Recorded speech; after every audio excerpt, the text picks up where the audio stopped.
Only in Kentucky can an early developer engineer a town square in a way to give its storefronts extra daily sunlight, and a hyper-conservative Amish community move in and decide that, hey, maybe electricity and tractors aren't that bad. Hi, I'm Michael, and I'm learning a little bit more about Kentucky, one county at a time, all 120 of them. And today I'm learning about Todd County. Todd County sits directly along Kentucky's southwestern border alongside Tennessee. The physical landscape covers roughly 374 square miles.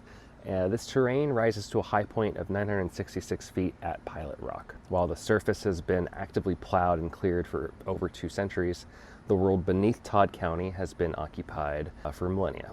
The county is home to Glover's Cave, a natural cavern system that stretches for over 3 kilometers into the neighboring Christian County.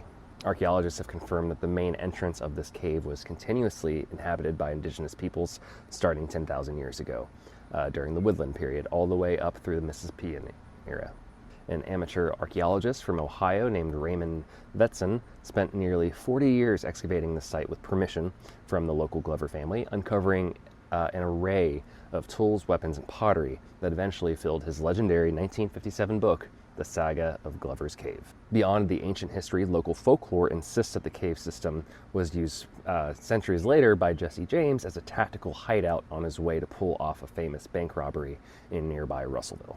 The county also witnessed one of the darkest periods of American history. In the winter of 1838 and 1839, the forced march of the Cherokee removal, known as the Trail of Tears, cut directly through the southern portion of the county. Records show that exhausted groups of displaced Cherokee people were forced to camp on the frozen grounds of Gray's Stagecoach Inn near Guthrie. The county itself was officially established on April 1st, 1820, carved out of portions of Christian and Logan counties. They named the new territory for Colonel John Todd, a legendary Virginia-born militia leader who was killed at the Battle of Blue Licks in 1782 during the final days of the Revolutionary War.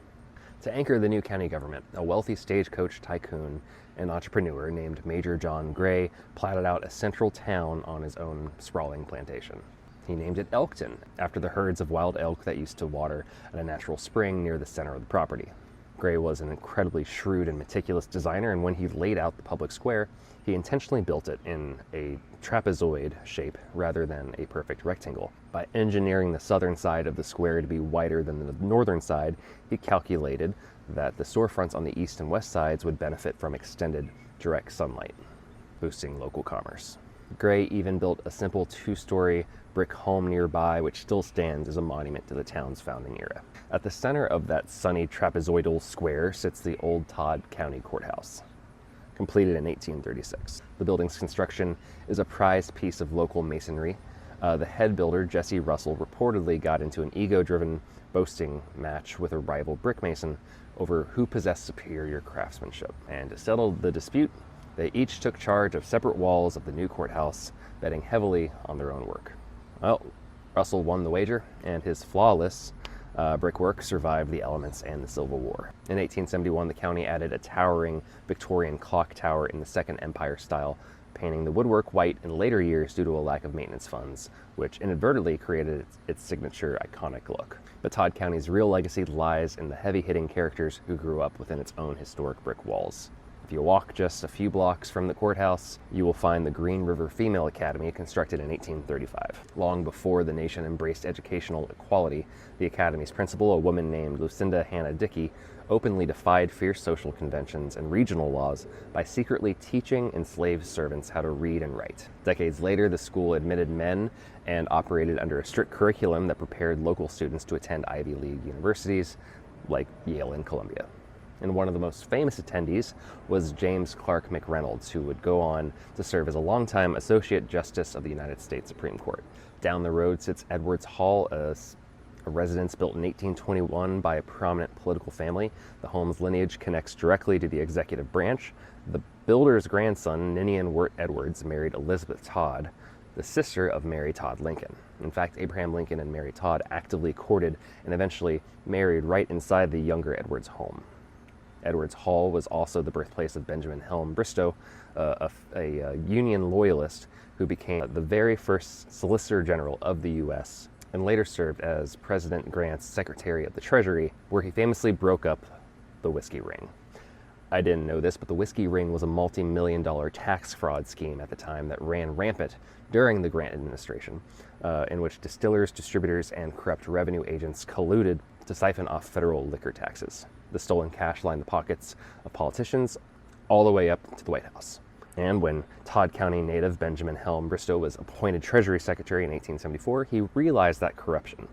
And it was too deep to use regular bureaucratic channels. So to bypass his own compromised agents, he orchestrated a highly secretive sting operation. He hired private investigators, used undercover informants, and secretly changed the department's communication codes to prevent leaks from the inside. Well, in May of 1875, Bristow pulled the trigger on a series of simultaneous, unannounced raids across St. Louis, Chicago, and Milwaukee, seizing dozens of distilleries, impounding fraudulent tax records, and securing more than 300 indictments. Todd County also claims Woodstock, an expansive 1830 plantation home that has an incredible roster of national literary talent history. The land was originally part of a 13,000-acre tract purchased by Dr. Charles Merriweather for just $1 per acre.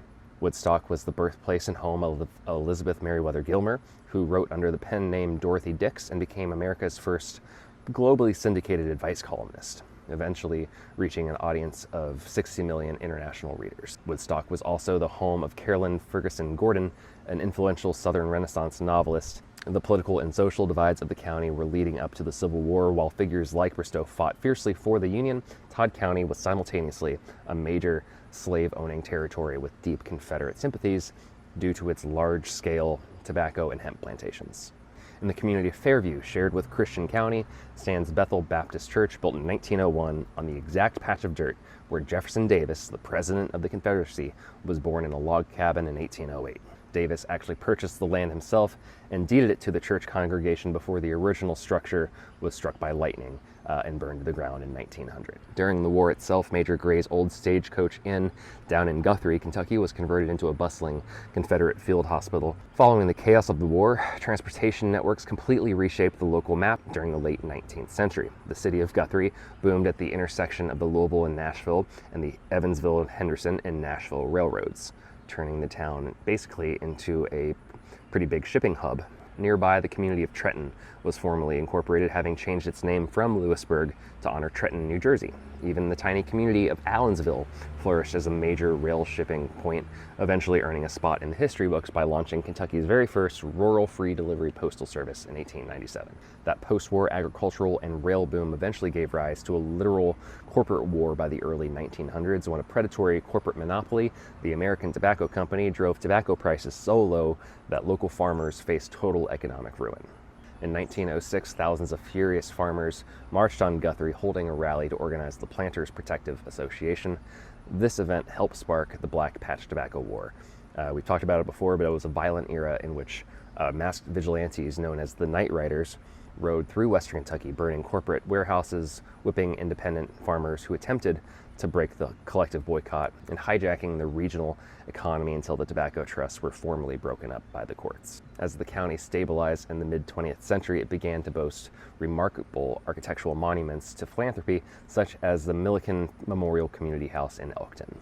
Built in 1928 for a staggering $75,000, it was the very first privately donated community house in the United States. Down in Guthrie, the 33-room Old Oaks Mansion stood as a masterpiece featuring a heart-shaped rock garden built in memory of a local child. The mansion was so visually stunning that it served as the sole filming location for Deanna Carter's 1996 country music video, Strawberry Wine. That agricultural spirit took a very different turn in February of 1958 when an Amish pioneer named Simon Yoder bought a farm near Guthrie. He was part of a conservative Amish Mennonite group fleeing progressive church splits in Virginia Beach and the Shenandoah Valley. They chose Todd County specifically for its kind of like flat, fertile, horse-friendly terrain, while still located safely away from the rocky ground of the eastern Appalachian Mountains. But this community developed a unique compromise with modernity. Today, they are known as the Electric New Order Amish.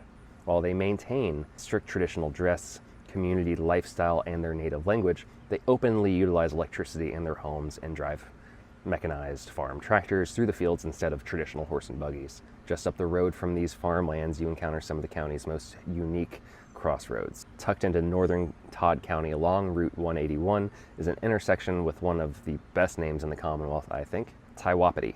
I don't even know if I'm pronouncing that either, because the name is widely considered one of the most difficult place names to pronounce in the entire state. The local etymology is still a point of debate among historians. Some archival records suggest it was an old 19th century frontier slang for an unkempt or rough-looking person. Others trace it back to an old Native American phrase meaning place of no return. Further north, the community of Kirksmanville keeps a totally different kind of local tradition alive. It's the home of Helen's Place, a legendary, completely unassuming country establishment that serves as a social anchor of sorts for the northern half of the county. Every single Friday, generations of local families, neighbors, and passing travelers pull up to pack the dining room for catfish dinner and live acoustic music. By the turn of the 21st century, Todd County's economy underwent another shift to adapt to the modern industrial era. The historic tobacco warehouse and old rail hubs slowly gave way to modern manufacturing. In 2021, an industrial aluminum giant, Novelis, opened a $300 million automotive foil rolling mill right in Guthrie. Following a $365 million expansion, the mill cemented its place as the county's largest private industrial employer. This industrial footprint operates alongside agricultural entities such as the Cal-Maine Food Egg Processing Facility near Trenton, which employs over 100 people, processing millions of eggs for the market. Todd County has a population of about 13,000 folks today. So that's Todd County. What'd I get wrong this time?